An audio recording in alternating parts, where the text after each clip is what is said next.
Écoutez, les résultats provisoires, ceux de la Commission électorale nationale, ont été retransmis en direct. C'était samedi soir, aux alentours de 23 heures, sur 2 télévisions togolaises.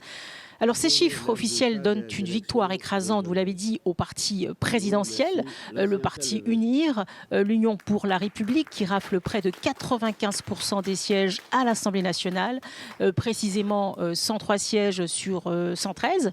Le reste, 5 sièges, revient aux grands partis d'opposition, un pour l'ANC, un pour la BMP, un autre pour les FDR et enfin 2 pour le parti ADI.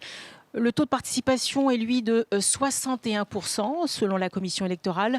Alors, les organisations comme la CEDEAO ou l'Union africaine s'étaient dites satisfaites de ces élections.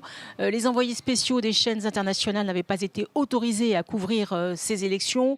Des élections qui se sont déroulées sur fond de contestation et de manifestations interdites. 3 semaines avant le jour du scrutin, les députés avait voté un changement de constitution. À présent, dès que la loi sera promulguée, le régime passera officiellement d'un système présidentiel à un système parlementaire.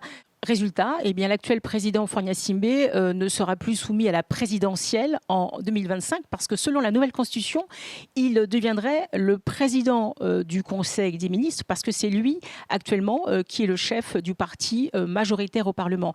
Et cette fonction n'est plus soumise à la limitation de mandat. Le ministre togolais Gilbert Bawara a affirmé chez nos confrères de RFI que la victoire du parti présidentiel valide à présent le projet de loi. L'opposition, de son côté, par la voix de Jean-Pierre Fabre, dénonce des fraudes massives et un processus électoral déséquilibré.